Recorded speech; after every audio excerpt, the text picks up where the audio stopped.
Hello, everybody. Thanks for joining us today to uncover the secrets of Microsoft Cloud for Sovereignty, a topic which raises a lot of questions still, and we want to stop that you need to raise these questions. Also, if you now heard the term sovereignty and it triggered into you that this is only like public sector stuff and you can now stop listening, please stay tuned because this is not only about public sector. All right, so I'm Florian. I'm a cloud automation team lead based in Germany. And today I have here Thibault and Hamza, who are together with me and our Devoteam Microsoft Cloud for Sovereignty team. And now I give you some space to introduce yourselves. Thank you, Florian. And I'm Thibault Gibard. I'm from our Devoteam office in France, in Paris. And I'm a cloud solution architect for all the projects that we can have with our customers on Azure and cloud subject. And also on the sovereignty questions that we are starting to see more and more coming in our project. Thank you, Florian. My name is Hamza Al-Khadir. I'm based in our offices in Amsterdam, Netherlands, and I'm a lead cloud consultant working with our solution, Cloud Enabler for Sovereignty. Great. So we are a very international team. And thank you for coming all the way to wonderful Brussels today to talk with me in person this time about Microsoft Cloud for Sovereignty. All right. So for all you listeners as well, we as Devoteam, we are also contributing to the whole initiative, Microsoft Cloud for Sovereignty with Microsoft. We are, in fact, we have direct contact to the product group over at Microsoft. And there is also a GitHub repository called Sovereign Landing Zone, which we talk about in a bit. And here we are also actively contributing. Absolutely. And all the stuff that we will discuss about Microsoft Cloud for Sovereignty initiative, which is interesting, you can check all the content and all the R&D and all the developments that have been made by the Microsoft product teams directly from the GitHub repository. So it's quite a good initiative and it's quite cool that it's provided at no cost. Right. It's a lot of fun and meaningful for our customers. Devoteam is an EMEA company, so we're committed to our clients in Middle East and Europe. Wow, that's great. So I think now it's clear for everyone that we are the best partner to go with. It's obvious. It's obvious. Well, want to do or need to go with Microsoft Cloud for Sovereignty. So now let's try to understand a bit better. So what does it mean? Like it's saying Microsoft Cloud for Sovereignty. Like is this like another cloud, like another Azure, or what do I need to understand about this? No, it's not. It's not a new cloud data center or new stuff like that. It's an initiative that Microsoft is working since 2022. So it's not. It's not old, but it's not new neither.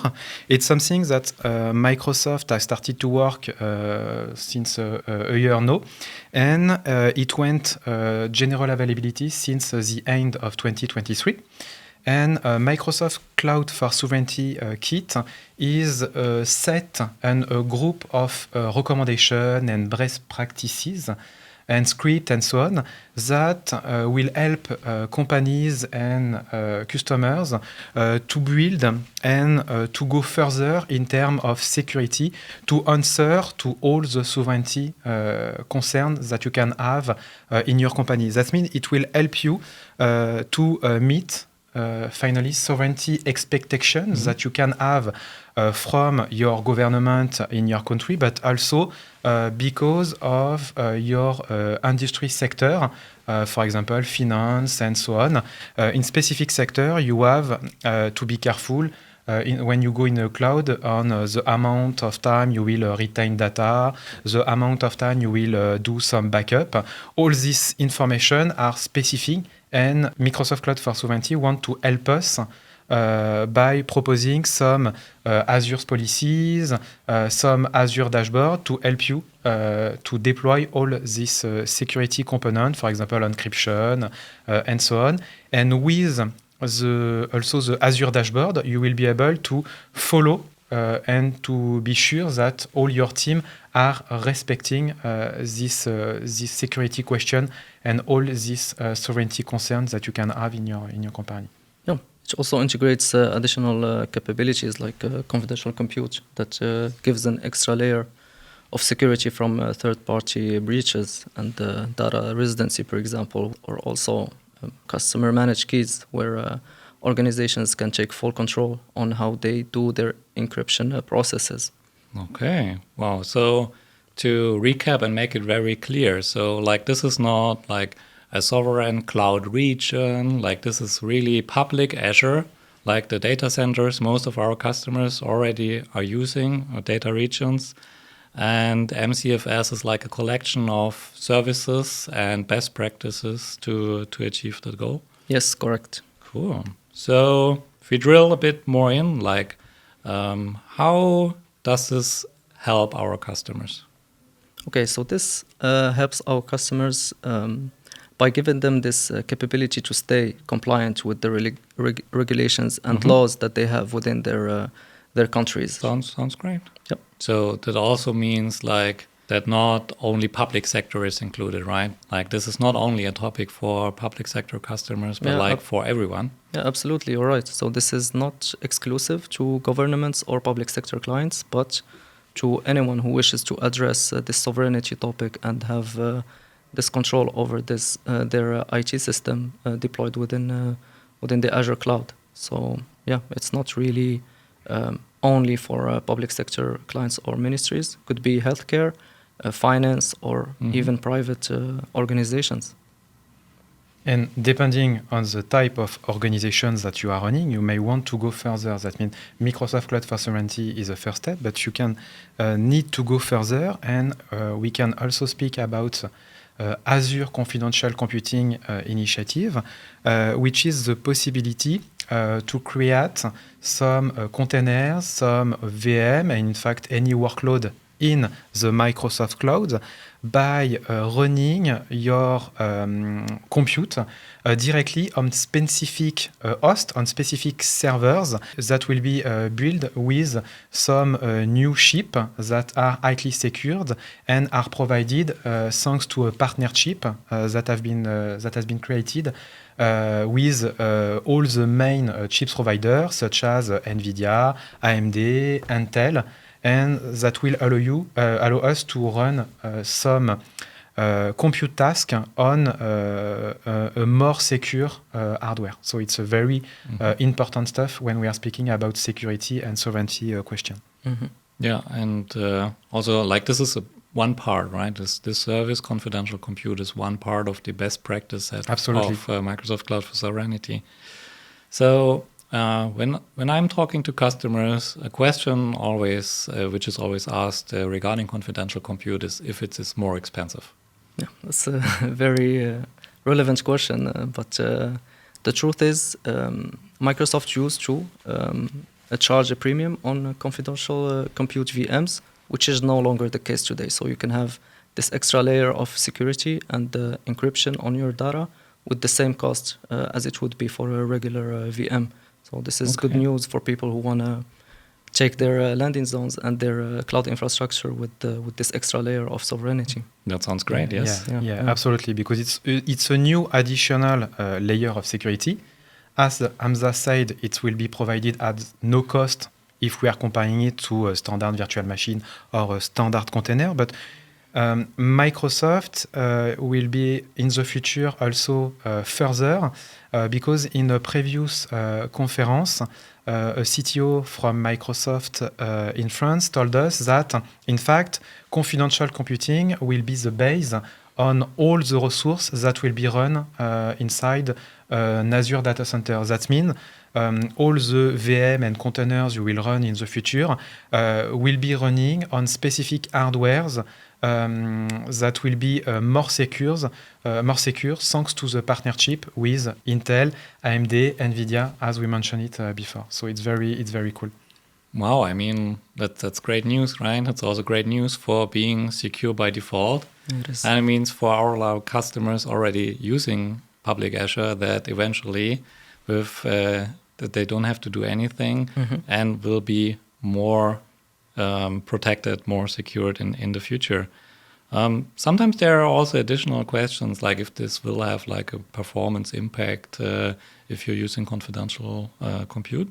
Yes. Well, in most scenarios, you will not notice a difference, okay? Because your workloads will run most probably as smoothly as on regular VMs.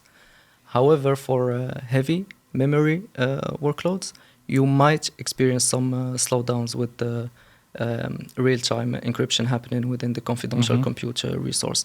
But in most scenarios with our customers, you will not face, any drawbacks on using confidential compute resources. So basically, until you don't have any really specific workload, it should be fine. Yeah, absolutely. Yeah.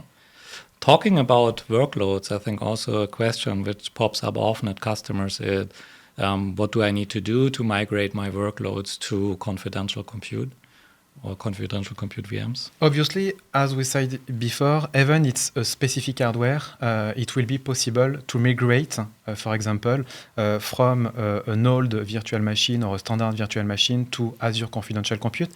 And in fact, already today, you can already start to create a confidential compute VM or a container because, in fact, it's not something more complicated. You don't need complicated skills. You will just go, for example, inside the Azure portal, and you will be able to select not a standard virtual machine, but you will be able to choose Azure Confidential Computing to create a confidential computing resource. So it's quite easy, and it's something you can already try from today inside your Azure portal. And if we then want to talk about, okay, now I did that, now I have my workload in a confidential compute VM. So like what is now better? Like how I am more protected now?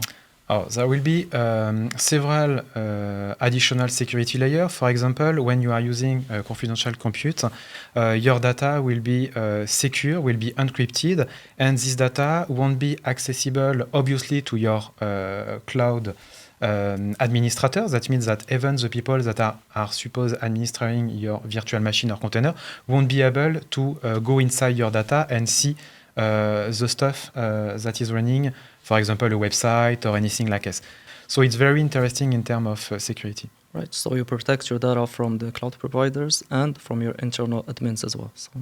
Okay. I think here the important thing we should really mention for our listeners is that like the data which is in use, which like is being processed by the CPU, which is in memory, can't be accessed by the cloud provider, which is technical possible if you're not using confidential compute, which shouldn't happen, but it's always about like going the next step, right? Like I want to mitigate now also that someone could do a memory dump, like who has access to the hardware, and like this means like even like Microsoft Cloud operators, if someone would be bribed to try to get content out of it, they couldn't read it, right? It won't be possible. Yeah. And it's not something new because, in fact, for example, if you are choosing to use confidential compute based on Intel SGX platform, it's something that Microsoft is working with Intel since 2020. As you're mentioning on this SGX technology, I think that's also known as app enclaves, right? Absolutely. Then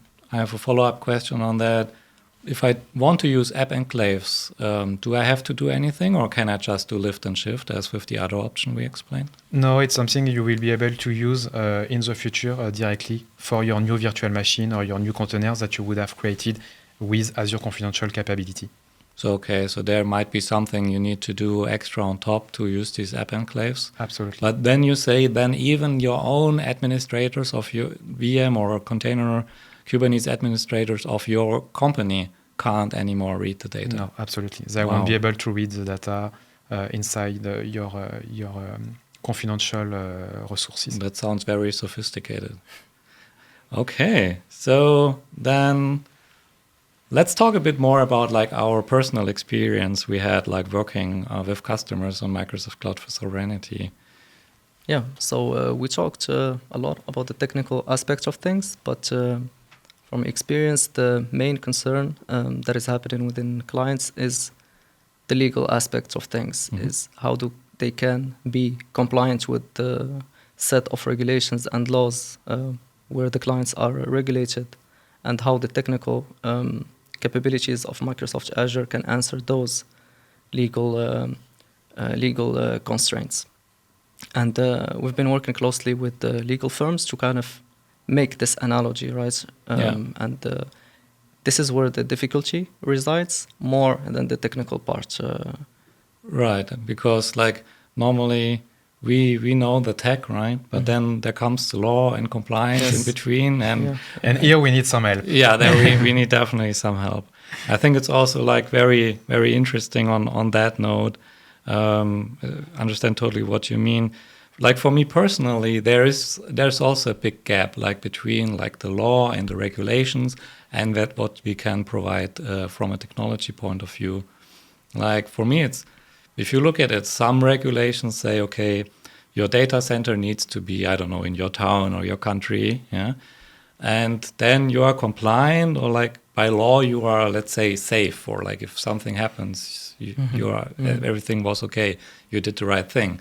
But if I think about that, and we talked about this sophisticated confidential compute technology, so if I think about it from a technical point of view, I can run my workload somewhere in US, and like often like with this compliance and regulations, often US is they have a lot of laws and they can read a lot of data if they want, or if the government requests it. But I could like run my data there, process it there, and they just can't technically, like even if someone would give them the data, it's encrypted, they can't do anything with it. So personally, I think it's even more protected there than in like a normal data center where I have my own server without confidential compute in my country. But there is that difference, right, between what law requires or compliance requires and what we can do technically. Yeah, well, this is where we bring value, right? Is closing in this gap between the legal and the technical aspects of things. And the thing that is also important in the Microsoft Cloud for Sovereignty approach is Microsoft is proposing inside its Microsoft Cloud for Sovereignty kit something that you will be able to configure and to deploy in all your subscription or in all the tenants that you are using. Whatever you have preferred to using West Europe, North Europe, or any Microsoft Azure data center location. So it's not something that will be available only on a specific location. It's not obviously the same approach for all the cloud providers. We have started to see, for example, that some competitors will probably create some what we are calling dedicated local zone inside their public data center. But with Microsoft approach, it's something that will be available right now because the repository on GitHub is public and it's available for free from the end of 2023. So you can already have a look. But even if you are working in a specific Azure data center location, you will be able to use and to deploy this recommendation and best practices.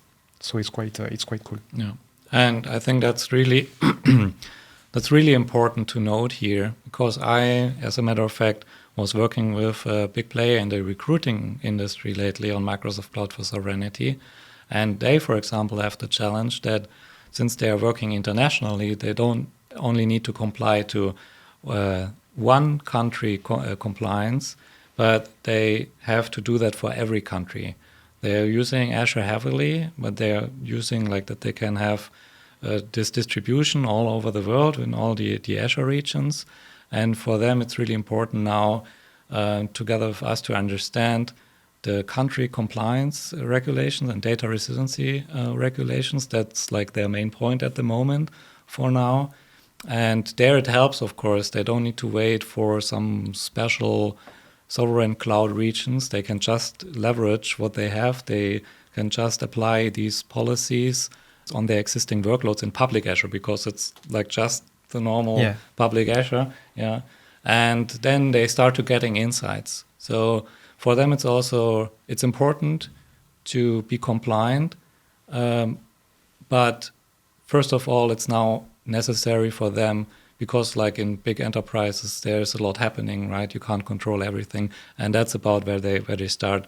Now they apply these policies for each country, which are relevant, and now they're getting insights. They now see, okay, where are we compliant? Where do we need to rework?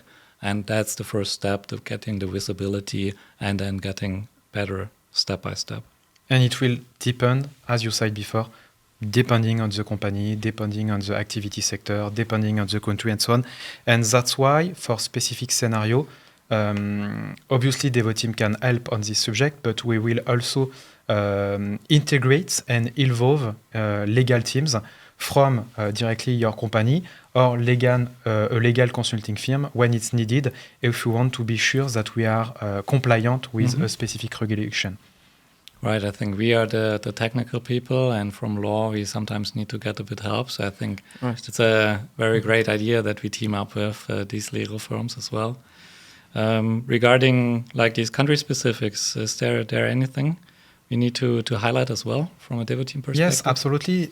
Depending on your project, depending on what you are trying to do for your company, Devoteam can help you. It can be a project, it can be a proof of concept if you want to have a better overview about Microsoft Cloud for Sovereignty on Azure Confidential Compute.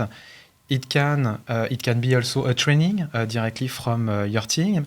And if you want to completely delegate this type of question, we can also work with our managed services team that can, for example, help you to manage your customer managed key for your confidential compute workload and so on. So it can take several possibilities to help you on this sovereignty journey.